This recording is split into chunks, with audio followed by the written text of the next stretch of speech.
തിരുവനന്തപുരം കനകക്കുന്ന് കൊട്ടാരത്തിൽ മാതൃഭൂമി എല്ലാ വർഷവും സംഘടിപ്പിക്കുന്ന ഫെസ്റ്റിവൽ ഓഫ് ലെറ്റേഴ്സ് ആശയങ്ങളുടെയും അക്ഷരങ്ങളുടെയും ഒരു സംയോജന വേദിയാണ്.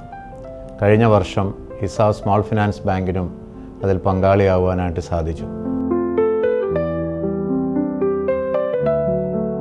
വിശ്വസ്തവും വിശ്വസനീയവുമായ ഒരു മാധ്യമ സ്ഥാപനം എന്നുള്ള നിലയിൽ മാതൃഭൂമി എക്കാലവും നിലകൊള്ളുന്നു എന്നത് പ്രത്യേക പ്രശംസ അർഹിക്കുന്ന കാര്യമാണ്. കഴിഞ്ഞ വർഷം നടന്ന മാതൃഭൂമി അക്ഷരോത്സവത്തിൽ കേരളത്തിൻ്റെ വികസനത്തിൽ ബാങ്കുകളുടെ പങ്ക് എന്നുള്ള വിഷയത്തെക്കുറിച്ച് പ്രമുഖ മാധ്യമപ്രവർത്തകനായ ശ്രീ റോഷനുമായി ഉള്ള ഒരു ചർച്ചയിൽ പങ്കെടുക്കുവാനായിട്ട് എനിക്കും അവസരം ലഭിച്ചു. ലോകമെമ്പാടുമുള്ള എഴുത്തുകാരും മാധ്യമപ്രവർത്തകരും ബിസിനസ് രംഗത്തെ പ്രമുഖരും വികസന രംഗത്തെ പ്രമുഖരുമായിട്ടുള്ള വ്യക്തികൾ പങ്കെടുക്കുന്നത് നേരിൽ കാണുവാനായിട്ട് അവരുമായിട്ട് സംവദിക്കുവാനായിട്ട് എനിക്കും അവസരം ലഭിച്ചു.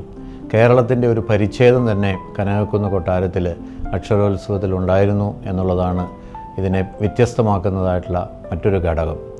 2025 ഫെബ്രുവരിയിൽ കനകക്കുന്നിൽ നടക്കുന്നതായിട്ടുള്ള മാതൃഭൂമി അക്ഷരോത്സവം 2025 എൻ്റെയും ഹിസാബ് സ്മോൾ ഫിനാൻസ് ബാങ്കിൻ്റെയും എല്ലാവിധ ആശംസകളും. Thank you.